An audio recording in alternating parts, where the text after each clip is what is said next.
जी नाज़रीन, सबसे पहले एमडीटीज का लर्निंग एकेडमी के विकास से खटक का सलाम। अच्छा, आज का हमारा डिस्कशन जो है वो पिछले लेक्चर की कंटिन्यूएशन में है। बेसिकली अगर आपको याद हो, जो हमारा पिछला लेक्चर था, लेक्चर 6, तो सिलिका फ्यूम के बारे में था। उनको थोड़ा जो प्रोडक्शन थी, उनकी एप्लीकेशन वगैरह हमने बड़ी डिटेल से एक्सप्लेन करवाई थी। अगर आप लोगों को याद हो, हमने एप्लीकेशन में हमने तीन चीज़ें डिस्कस की थी। एक हमने ये बयान किया था कि जो सिलिका फ्यूम में जो हाई स्ट्रेंथ कंक्रीट है हमारे पास, उसमें यूज़ होता है। और दूसरी ये जो हमने एक्सप्लेन की थी कि हाई परफॉर्मेंस कंक्रीट में। और जो तीसरा था, इसमें अल्ट्रा हाई परफॉर्मेंस। तो आज का सेशन जो है, इसी तीन चीज़ों को हम डिस्कस करेंगे कि हमें ये भी मालूम हो कि हाई स्ट्रेंथ कंक्रीट होता क्या है, हाई परफॉर्मेंस और अल्ट्रा हाई परफॉर्मेंस वगैरह कंक्रीट क्या चीज़ है। अच्छा, सबसे पहले हाई स्ट्रेंथ की बात कर लेते हैं।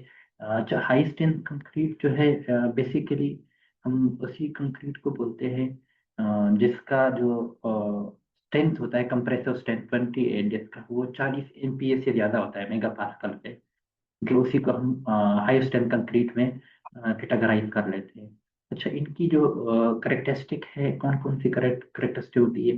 एक तो जो सबसे पहला है वो है हाई कंप्रेसिव स्ट्रेंथ। और जो दूसरा है उसका लो वाटर सीमेंट रेशियो होता है, जो हमारे पास टिपिकली है 0.25 से लेकर 0.35 के दरमियान है। तीसरा जो है हमारे पास जो डेंस माइक्रो स्ट्रक्चर होते हैं इसमें, मतलब इसमें जो वाइड्स होते हैं वो बहुत कम होते हैं। और जो चौथा है, इसमें ड्यूरेबिलिटी वगैरह इसमें ज़्यादा होती है। और जो पांचवा है लो परमेबिलिटी, मतलब इसमें जो परमेबिलिटी की प्रॉपर्टीज है वो बड़ी कम होती है इसमें। और जो आखिरी है वो इम्प्रूव लोड कैरिंग कैपेसिटी, मतलब वो स्ट्रेंथ वगैरह को जब इम्प्रूव कर लेते हैं, जाहिर बात है इसमें जो लोड कैरिंग कैपेसिटी है वो इंक्रीज होगी। अच्छा, जो दूसरी बात है, इसमें मटेरियल कौन से यूज होंगे। अच्छा, इसमें नॉर्मली हम जो ओपीसी वगैरह या हाई स्ट्रेंथ कंक्रीट वगैरह, जो अर्ली स्ट्रेंथ है या जिसमें सीमेंट की कंटेंट वगैरह ज़्यादा होती है, उसी को यूज़ करते हैं। और इसके साथ साथ जो इसमें हम सप्लीमेंट्री सीमेंटिशियस मटेरियल वगैरह, जैसे मैंने पहले बता दिया कि हमने सिलिका फ्यूम के एप्लीकेशन में पढ़ा था, तो इसमें हम वही यूज़ करते जैसे सप्लीमेंट्री सीमेंटिशियस मटेरियल। तो उसमें जो सबसे अहम है इसमें सिलिका फ्यूम है, जो हम नॉर्मली हम यूज़ करते थे। इसके अलावा फ्लाई ऐश यूज़ कर सकते हैं, ground granulated blast furnace leg, ये भी यूज़ कर सकते हैं। लेकिन जो सबसे इम्पोर्टेंट है सिलिका फ्यूम, क्योंकि ये स्ट्रेंथ और ड्यूरेबिलिटी दोनों को इम्प्रूव कर देते हैं। अच्छा, जो नेक्स्ट इनकी प्रॉपर्टीज है, इसमें एग्रीगेट, आमतौर पर जो हमारे क्रश होता एग्रीगेट है, स्ट्रॉन्ग एंगुलर साइज के होंगे। और जो इसका मैक्सिमम साइज होगा वो तकरीबन 10 to 20 मिलीमीटर होता है इसमें। अच्छा, इसके अलावा जो हमने अगर इसको वाटर सीमेंट रेशियो कम रखना है तो इसको वर्केबिलिटी भी कम होती है। तो वर्केबिलिटी को इंक्रीज करने के लिए हम बेसिकली इसमें जो सुपर प्लास्टिसाइजर है उसी को यूज कर लेते हैं। अब सबसे जो एक नॉर्मल क्वेश्चन है वो ये है कि हमें जो हाई स्ट्रेंथ कंक्रीट की बात कर लेते हैं, तो इसमें नॉर्मल, मतलब जो दूसरा कंक्रीट है नॉर्मल स्ट्रेंथ कंक्रीट, इन दोनों में फर्क क्या है। जो बेसिकली जो कंप्रेसिव स्ट्रेंथ होता है इसमें, जो नॉर्मल कंक्रीट है वो हमारे पास 20 to 30 MPa के दरमियान होता है। जो हाई स्ट्रेंथ है वो 40 और 100 के दरमियान। सिमिलरली जो वाटर सीमेंट रेशियो के बेसिस पे अगर हम देखें, जो नॉर्मल कंक्रीट है इसमें 0.45 से लेकर 0.6 के दरमियान होता है। सिमिलरली जो हाई स्ट्रेंथ कंक्रीट है इसमें 0.25 से लेकर 0.35 के दरमियान।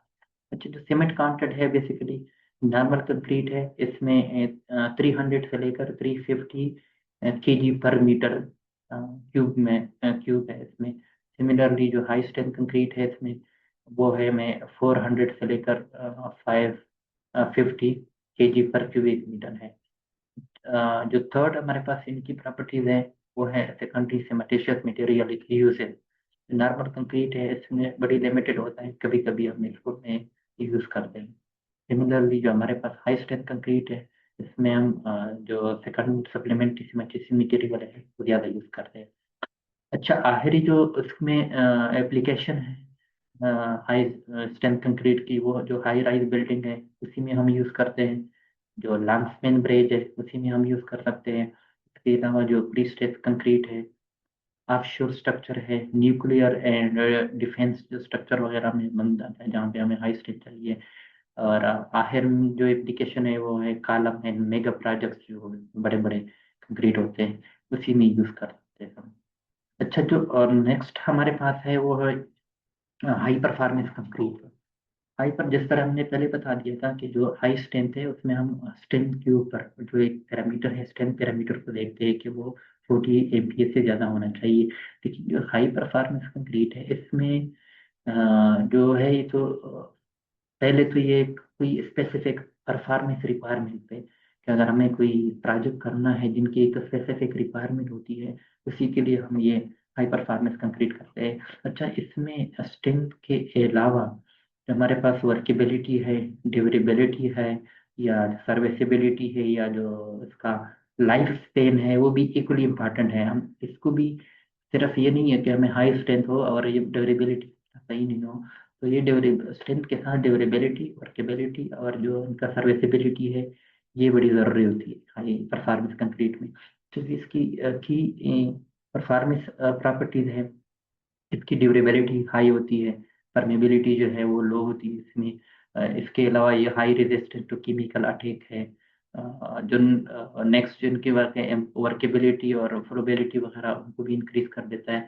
इसके अलावा इसमें हाई अर्ली और लॉन्ग टर्म स्ट्रेंथ वगैरह ये प्रॉपर्टी भी है। जो नेक्स्ट इनकी है वो resistant to freezing and calming effect है। और जो आखिर में है वो रिड्यूस श्रिंकेज एंड क्रीप, जो इसमें क्रैक्स वगैरह आ जाती है, उसी में इनका बड़ा ज़बरदस्त इम्पोर्टेंट है। अच्छा, अब वही सेम सवाल के है जो हमारे पास हाई स्ट्रेंथ कंक्रीट है और हाई परफॉर्मेंस कंक्रीट में फ़र्क किया है। अच्छा, सबसे पहले मैं अगर स्ट्रेंथ बेसिस पे देखूँ कि जो हाई स्ट्रेंथ कंक्रीट है वो 40 MPa से ज़्यादा होता है। सिमिलरली जो हाई परफॉर्मेंस कंक्रीट है ये ज़रूरी नहीं है कि नॉर्मल भी हो सकता है, हाई भी हो सकता है। जो दूसरी प्रॉपर्टी बेस पे अगर मैं देखूँ ड्यूरेबिलिटी, जो नॉर्मल हाई स्ट्रेंथ कंक्रीट है वो मॉडरेट टू हाई होता है इसकी ड्यूरेबिलिटी।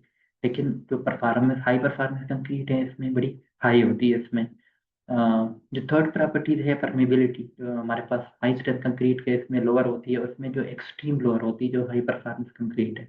सिमिलरली अगर हम कास्ट बेसिस पे इनको कंपेयर कर रहे हैं, जो हमारे पास हाई स्ट्रेंथ कंक्रीट है वो हाई है, जो हाई परफॉर्मेंस कंक्रीट है ये जो है सर्विस लाइफ के हिसाब से इनका ज़्यादा भी हो सकता है, कम भी हो सकता है इसमें। लेकिन जो इनमें सबसे इम्पोर्टेंट पॉइंट ये है कि हमारे पास जो हाई परफॉर्मेंस कंक्रीट है वो हाई स्ट्रेंथ ज़रूर होगा, लेकिन जो हाई स्ट्रेंथ कंक्रीट है वो ज़रूरी नहीं है कि वो हाई परफॉर्मेंस होगा। ये बड़ी अच्छी पॉइंट है, नोट कर ले। अच्छा, इसमें जो मटेरियल वगैरह सिंपली वही ओपीसी हम यूज़ करते हैं, और ओपीसी के साथ साथ जो हमें लिमिटेशियस मटेरियल है, सिलिका फ्यूम हो गया, फ्लाई ऐश और ग्रेन्युलेटेड ब्लास्ट फर्नेस रहेंगे। सिमिलरली वेल ग्रेडेड एग्रीगेट भी यूज़ कर सकते हैं। इसके अलावा क्योंकि हमने वाटर सीमेंट रेशो अगर लो रखना है तो इसमें वर्केबिलिटी का इश्यूज आता है, तो इसको वर्केबिलिटी बढ़ाने के लिए हम इसमें सुपर प्लास्टिसाइजर या air entraining agent, shrinkage reducing admixture वगैरह वो हम यूज़ कर सकते हैं इसमें। अच्छा, इसकी जो एप्लीकेशन है वो हमारे पास है ब्रिज, जो फ्लाईओवर वगैरह बनते हैं उसमें भी यूज़ कर सकते हैं। इसके अलावा मेरीन एंड कोस्टल स्ट्रक्चर है, उसमें भी इनकी बड़ी एप्लीकेशन है। डैम्स में भी हम यूज़ कर सकते हैं। जो हाई राइज बिल्डिंग है उसके अंदर भी हम यूज़ कर सकते हैं। जो इंडस्ट्रियल फ्लोर है, टनल एंड अंडरग्राउंड स्ट्रक्चर वगैरह जितनी भी है उसी में हम यूज़ कर सकते हैं। अच्छा, ये तो हाई परफॉर्मेंस हो गया। जो तीसरा था हमारे हमारे पास अल्ट्रा हाई परफॉर्मेंस कंक्रीट।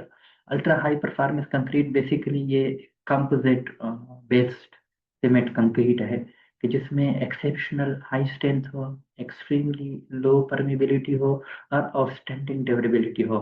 इनमें सिर्फ ये नहीं है कि लो होना चाहिए, एक्सेप्शनली लो होना चाहिए। इसमें exceptional high strength, exceptional high workability, exceptional low probability, exceptional high durability होना चाहिए। तो जो इसमें मेन चीज़ें हैं जो इनकी कंप्रेसिव स्ट्रेंथ की बात कर ले हम, ये ना आमतौर पर 120 MPa से ज़्यादा होती है जो अल्ट्रा हाई परफॉर्मेंस कंक्रीट है। और इसकी जो टेंसाइल स्ट्रेंथ और फ्लेक्सर स्ट्रेंथ है वो भी काफ़ी बेहतर होती है। इसके अलावा जो इनका डेंस माइक्रोस्ट्रक्चर है, वो भी बड़ी ज़बरदस्त या अच्छी क्वालिटी की होती है। इसके अलावा इसमें हम जो टेंसाइल, जैसे मैंने पहले बात की थी कि जो टेंसाइल स्ट्रेंथ को इम्प्रूव कर लेते हैं, तो इसमें हम इसमें फाइबर, इसमें कार्बन फाइबर है वगैरह, इसमें हम जो डिफरेंट टाइप के कंक्रीट में यूज हो सकते हैं उसी को हम यूज कर सकते हैं इसमें। अच्छा, जो इनकी की करेक्टरिस्टिक है वो हमारे पास जो है हाई कंप्रेसिव स्ट्रेंथ है, हाई टेंसाइल स्ट्रेंथ है, क्योंकि ये फाइबर वगैरह हम यूज करते हैं। इसके अलावा जो स्ट्रेन हार्डनिंग बिहेवियर है वो इनकी बड़ी ज़बरदस्त है। इसके अलावा जो परमेबिलिटी है वो ऑलमोस्ट बिल्कुल ज़ीरो परमेबिलिटी है। इसके अलावा जो इनकी केमिकल एंड एब्रेजन रेजिस्टेंट है वो भी बड़ी आउटस्टैंडिंग है। इसके साथ जो आखिरी पर करेक्टरिस्टिक है, इनकी सर्विस लाइफ है ये 100 ईयर से ज़्यादा होती है इनकी। अच्छा, इसमें जो हम नॉर्मली सीमेंटिशियस मटेरियल यूज करते हैं वो भी ऑर्डिनरी पुटलैंड है, सीमेंट है, सिलिका फ्यूम भी है, एसेंशियली बेसिकली हम बिल्कुल वही यूज करते हैं। इसके अलावा जो इसमें डिफरेंट और पार्टिकल भी है कि जो फाइन माइक्रो फेलर है, जिसमें सिलिकॉन डाइऑक्साइड आप कह सकते हैं। इसके अलावा कोर्स एग्रीगेट इसमें बड़ी लिमिटेड होती है। इसके अलावा जो एग्रीगेट किया हुआ फाइन एग्रीगेट है बेसिकली सेंट, जो इनकी साइज होता है 0.1 और 2 मिलीमीटर के दरमियान, इसमें हम नॉर्मली जो यूनिफॉर्मली ग्रेडेड वगैरह आप कह सकते हैं। इसमें जो हमने पहले बात की कि हम फाइबर यूज करते हैं, इसमें जो स्टील फाइबर है 1 to 3% बाई वॉल्यूम वगैरह नॉर्मली हम यूज कर सकते हैं। इसके अलावा हम समटाइम हम इसमें सिंथेटिक फाइबर भी यूज कर सकते हैं। और आखिर में जो हम एडमेक्चर वगैरह, क्योंकि ये हाई रेंज सुपरप्लास्टिसाइजर है, तो हम इसमें अगर हाई स्ट्रेंथ वगैरह है इसमें, हम कुछ टाइम डिले करने के लिए इसमें एक्सेलरेटर या रिटार्डर वगैरह भी यूज कर सकते हैं। अच्छा, जो नॉर्मली इनकी और मिक्सचर की कंपोजिशन है, बेसिकली कंप्रेसर स्ट्रेंथ तो मैंने बता दिया कि 120 एमपी से ज़्यादा होता है, 200 तक तकरीबन चला जाता है। अच्छा, जो नॉर्मली हम वाटर सीमेंट रेशो रखते हैं 0.18 से 0.25 के दरमियान। इसके अलावा जो हम एग्रीगेट वगैरह नॉर्मली बहुत कम रख देते हैं इसका क्वांटिटी। इसके अलावा जो फाइबर की हम रखते हैं 1 to 3% इसमें हम फाइबर की क्वांटिटी रखते हैं। और परमेबिलिटी है वो तो हमारे पास बिल्कुल जीरो है। अब इसमें जो तीनों में हम कंपैरिजन अगर हम कर ले कि जो हमारे पास नॉर्मल कंक्रीट है, हाई स्ट्रेंथ कंक्रीट है, हाई परफॉर्मेंस और अल्ट्रा हाई परफॉर्मेंस, अगर हम स्ट्रेंथ बेसिस पे देखें, जो हमारे पास नॉर्मल कंक्रीट है वो 20 to 30 MPa होता है। जो हाई स्ट्रेंथ वाला है वो 40 से 100 के दरमियान। जो हाई परफॉर्मेंस है वो वेरिएबल होता है, ज़्यादा भी हो सकता है, कम भी हो सकता है। लेकिन जो अल्ट्रा हाई परफॉर्मेंस है वो है 120 MPa से ज़्यादा होता है। सिमिलरली जो हम ड्यूरेबिलिटी बेसिस पे अगर हम देखें, नॉर्मल कंक्रीट है वो मॉडरेट होता है, जो हाई स्ट्रेंथ कंक्रीट है वो हाई होता है, इसमें जो हाई परफॉर्मेंस है वो वेरी हाई होता है। जो अल्ट्रा हाई परफॉर्मेंस है उसमें तो एक्सट्रीमली हम हाई होता है ड्यूरेबिलिटी है। इसके अलावा जो हम फाइबर बेसिस पे अगर हम देखें, नॉर्मल में हम कभी कभी यूज नहीं करते नॉर्मली, हाई स्ट्रेंथ में हम कभी कभी यूज करते हैं, इस तरह हाई परफॉर्मेंस में उसमें हम कभी कभी यूज करते हैं, लेकिन जो अल्ट्रा हाई परफॉर्मेंस है उसमें हम जरूरी होता है, मैंडेटरी होता है ये चीज़ें। अच्छा, जो सर्विस लाइफ के बेसिस पे अगर हम देखें, जो हमारे पास नॉर्मल कंक्रीट है वो 50 ईयर्स का होता है, जो सिमिलरली हाई स्ट्रेंथ वो 75 ईयर का, जो हाई परफॉर्मेंस है वो 100 ईयर तक चला जाता है। लेकिन जो अल्ट्रा हाई हाई परफॉर्मेंस है वो 100 ईयर प्लस में चला जाता है। और इसके जो एप्लीकेशन है मेन, लंग्स टेम्परेचर में हम करते हैं। और जो दूसरे नंबर पे जो इनका एप्लीकेशन है वो प्रीकास्ट ब्रिज गार्डर वगैरह जो हम बनाते हैं। और तीसरा जो है डेंस एंड ब्लास्ट रेजिस्टेंस वगैरह, जो स्ट्रक्चर वगैरह है डिफेंस के साथ रिलेटेड है, उसी में यूज कर सकते हैं। चौथे नंबर पे जो हमारे पास जितनी भी मेरीन स्ट्रक्चर है, उसमें भी हम यूज कर सकते हैं। इसके अलावा जो आर्किटेक्चरल पैनल वगैरह जो हम खूबसूरती के लिए बना रहे थे प्रीकास्ट वगैरह, उसमें है।